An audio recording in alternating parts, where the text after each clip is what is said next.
jumpa lagi bersama saya di Toktar Mauludea di dalam program acara Ketapang TV Jurnal, edisi Rabu 14 April 2021. Berbagai informasi menarik seputaran Kabupaten Ketapang dan sekitarnya akan kami suguhkan untuk Anda. Inilah dia Ketapang TV Jurnal selengkapnya.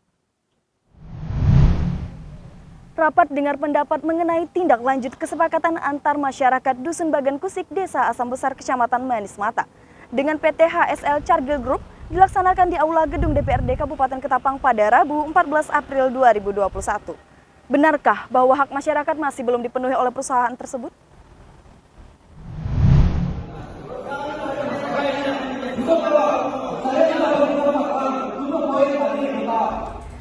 Rapat dengar pendapat mengenai tindak lanjut kesepakatan antar masyarakat Dusun Bagan Musik, Desa Asam Besar, Kecamatan Manis Mata dengan PT HSL Cargill Group dilaksanakan di Aula Gedung DPRD Kabupaten Ketapang pada Rabu 14 April 2021. Menurut PT HSL, mereka telah dan akan terus mematuhi semua peraturan dan prosedur yang berlaku yang telah ditetapkan oleh pemerintah Indonesia. Namun, menurut masyarakat Bagan Kusik, bahwa pihak PT Cargill belum melakukan ganti rugi tanam tumbuh walaupun lahan mereka telah diakomodir oleh pihak manajemen PT.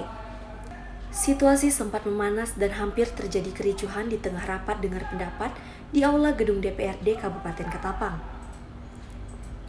Masyarakat Desa Bagan Kusik berharap agar pemerintah daerah maupun instansi terkait dapat memberikan apa yang menjadi hak masyarakat. Yang jelas hasil daripada RDPU hari ini itu baru mencakup 1 poin ya dari 9 tuntutan yang kita ajukan. Nah, jadi baru 9 poin pertama yang itu baru diakomodir oleh PT Cargill. Nah, untuk fokus yang ganti rugi ini dulu Bang, mungkin anggapan Abang sendiri gimana? Ya, kita akan fokus untuk menyangkut masalah ini, kita akan giring, kita akan kawal supaya barang ini bisa menyampai ke yang bersangkutan, ke pemilik, ya, kita akan kawal. Dari 2.400 tadi kan ada sebagian yang dibayarkan katanya, gimana tuh Bang? Itu dulu kan sebenarnya ada lahan-lahan tanah yang udah dibayar oleh perusahaan, tapi tidak ada GRTT. Itu yang kita maksud, gitu loh. Nah, ganti rugi tanam tumbuh itu tidak ada dilakukan oleh perusahaan, walau lahannya udah diakomodir oleh manajemen. Harapan kami pemerintah daerah, instansi terkait, ya, terus pemerintah daerah, pemerintah pusat, tolong dengarkan apa yang menjadi aspirasi hak kami selaku masyarakat adat di lapangan, dan ini harus diakomodir oleh pemerintah. Jangan dibiarkan. Kalau dibiarkan terjadi masalah di lapangan, jangan salahkan masyarakat. Untuk menemukan solusi dalam memecahkan masalah ini, RDP pun diambil oleh pihak DPRD Kabupaten Ketapang untuk memediasi permasalahan tersebut. Pihak DPRD membentuk tim dari Satgas, Satlak, dan TP3K yang akan memverifikasi data dengan waktu 10 hari dan diawasi langsung oleh anggota DPRD Komisi 2.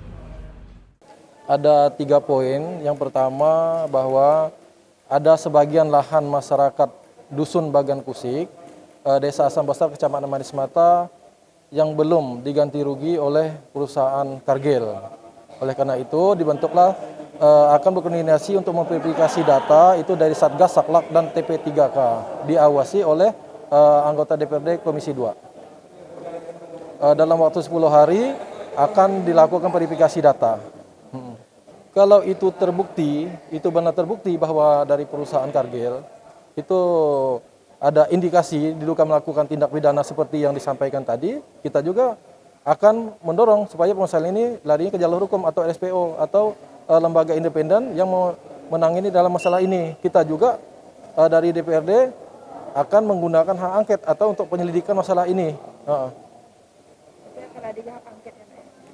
Tergantung dulu permasalahannya. Kalau memang dari Cargill dinyatakan atau mereka bersalah tapi tidak bertanggung jawab terhadap permasalahan ini, kita angkat kasus ini. Kalau mereka terbukti bersalah, nah, untuk sementara ini verifikasi data dulu, verifikasi data terkait ganti rugi tanam tumbuhan dan lahan tersebut.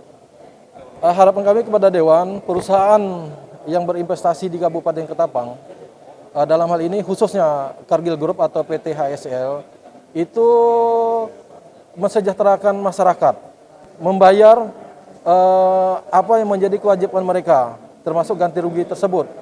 Apabila mereka tidak membayar atau tidak bertanggung jawab, kami Dewan juga akan membantu masyarakat, perjuangan masyarakat untuk memenuhi atau mencapai keinginan daripada tuntutan mereka tersebut.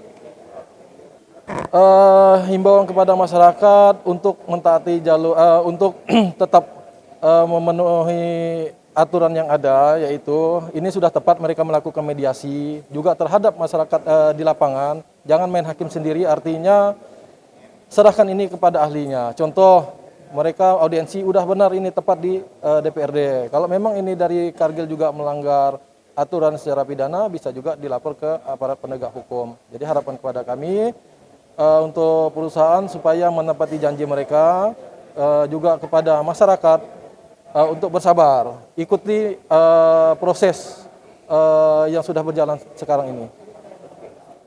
Rapat dengar pendapat yang dimulai pada pukul 9.00 pagi tersebut berakhir pada pukul 13.00 waktu Indonesia Barat. Semoga hasil dari solusi permasalahan rapat dengar pendapat pada hari ini tidak merugikan kedua belah pihak dan cepat mendapatkan titik temu. Dari Kabupaten Ketapang, Dinda Ayu Pratiwi di Tauktari Maludea mewartakan untuk Ketapang TV Jurnal.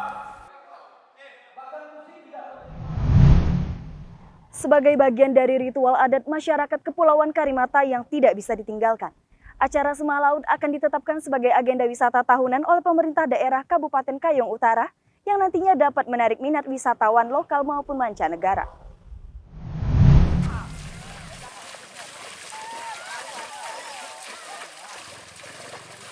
Ritual Semah Laut yang selalu digelar oleh masyarakat Kepulauan Karimata Kabupaten Kayong Utara adalah sebuah acara yang dilakukan secara turun-temurun setiap tanggal 4 bulan 4 setiap tahunnya, yang dipercaya oleh masyarakat setempat sebagai ungkapan rasa syukur atas hasil laut yang berlimpah, serta panjatan doa keselamatan agar dijauhkan dari segala bencana. Ritual budaya yang selama ini belum terekspos dengan baik ini memang jarang diketahui oleh masyarakat luas, meski telah berlangsung selama ratusan tahun silam. Salah satu tokoh adat Kepulauan Karimata mengatakan, ritual ini dilakukan untuk memberi makan para leluhur yang menguasai darat dan laut, dan harus dilakukan pada tanggal dan bulan yang sama.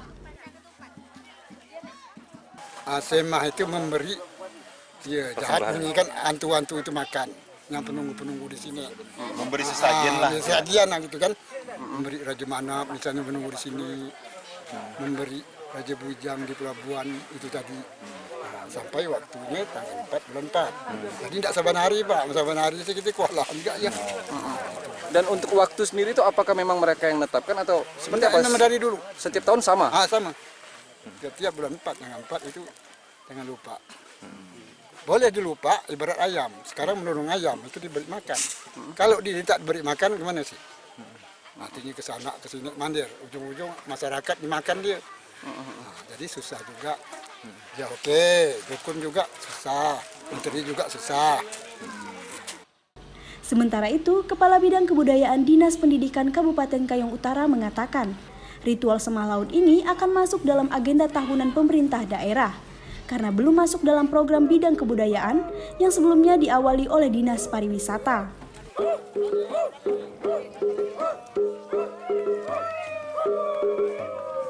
Agenda pemerintah daerah kita pada dasarnya sudah merancang bahwa Semah Laut ini akan kita laksanakan agenda tahunan.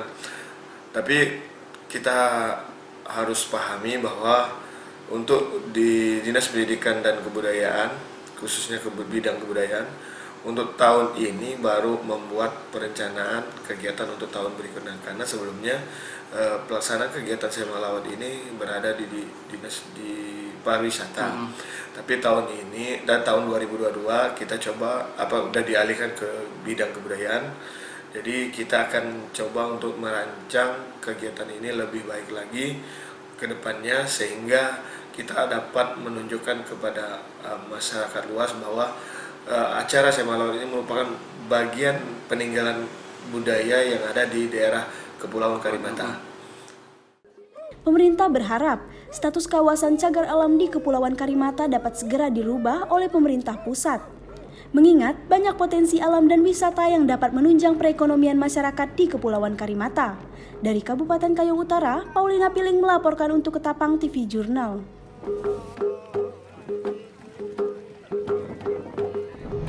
Pemerintah Provinsi Kalimantan Barat menyatakan siap membantu Rumah Sakit Swasta Yarsi Pontianak tingkatkan layanan kesehatan kepada masyarakat. Untuk itu, pemerintah Provinsi Kalimantan Barat melalui Kepala Dinas Kesehatan Provinsi Kalimantan Barat, Harrison, meminta agar manajemen Rumah Sakit Swasta Yarsi Pontianak juga dapat meningkatkan kualitas layanan kesehatan bagi masyarakat. Pemerintah Provinsi Kalimantan Barat menyatakan siap membantu Rumah Sakit Swasta Yarsi Pontianak tingkatkan layanan kesehatan kepada masyarakat. Untuk itu, pemerintah Provinsi Kalimantan melalui Kepala Dinas Kesehatan Provinsi Kalimantan Barat, Harrison, meminta agar manajemen Rumah Sakit Swasta Yarsi Pontianak juga dapat meningkatkan kualitas layanan kesehatan bagi masyarakat. Pernyataan itu disampaikan Harrison saat meninjau kondisi kesiapan peningkatan pelayanan Rumah Sakit Yarsi Pontianak pada Selasa 13 April 2021. Peninjauan ini dilakukan sebagai bentuk kepedulian pemerintah Provinsi Kalimantan Barat terhadap rumah sakit swasta di Kalimantan Barat. Kepala Dinas Kesehatan Provinsi Kalimantan Barat, Harrison, meminta agar pihak Rumah Sakit Swasta Yarsi Pontianak bisa meningkatkan layanan kesehatan bagi masyarakat. Selain itu, Harrison juga menyampaikan jika pemerintah Provinsi Kalimantan Barat siap membantu rumah sakit swasta lainnya yang minim tingkat layanan kesehatan. Di Rumah Sakit Yarsi ini kan satu-satunya rumah sakit di Pontianak Utara dan Timur ya. Di rumah sakit yang melayani masyarakat di Pontianak Utara dan Timur. Nah ini memang harus Rumah Sakit Yarsi harus meningkatkan pelayanannya. Ya. Akses untuk pelayanan harus ditingkatkan oleh Rumah Sakit Yarsi. Nah, Rumah Sakit pemerintah provinsi itu siap membantu pelayanan, membantu peningkatan pelayanan di Rumah Sakit Yarsi ini. Ya. Untuk atensi pemerintah provinsi Pak terhadap rumah sakit swasta seperti Yarsi ini Pak? Ya, kita tetap memberikan perhatian terhadap rumah sakit swasta ya, apalagi rumah sakit yang berada di kawasan-kawasan yang memang di situ minim pelayanan kesehatannya. Ya. Jadi sekali lagi pemerintah provinsi tetap akan membantu peningkatan untuk layanan di rumah sakit Yarsi. Kan kalau kita melihat kondisi rumah sakit ini kan yang sebenarnya sangat membantu program pemerintah dalam pelayanan, apalagi untuk wilayah 2 kecamatan ini penduduknya padat dengan sosial ekonominya rendah. Inilah momen rumah sakit ini dapat membantu pemerintah dalam pelayanan. Persoalannya rumah sakit ini secara ekonomis belum tidak sehat. Nah, bagaimana upaya-upaya harus kita lakukan agar rumah sakit ini menjadi sehat? Jangan rumah sakit disebut rumah sakit tapi sakit juga. Nah, sehat dalam operasional agar pelayanan ke masyarakat bisa sesuai dengan tujuan dari rumah sakit ini didirikan. Itu kuncinya sebenarnya. Pemerintah Provinsi Kalimantan Barat juga menghimbau semua rumah sakit baik negeri maupun swasta agar selalu bisa memberikan yang optimal kepada masyarakat, tanpa harus memandang golongan masyarakat dan dengan tetap menerapkan standar protokol kesehatan. Dari Kota Pontianak, Dita Oktare Mauludea, M. Amarudin mewartakan untuk Ketapang TV Jurnal. Demikianlah berita Ketapang TV Jurnal edisi hari ini. Saya Dita Oktare Mauludea beserta seluruh tim redaksi yang bertugas pada hari ini. Pamit undur diri, terima kasih dan sampai jumpa.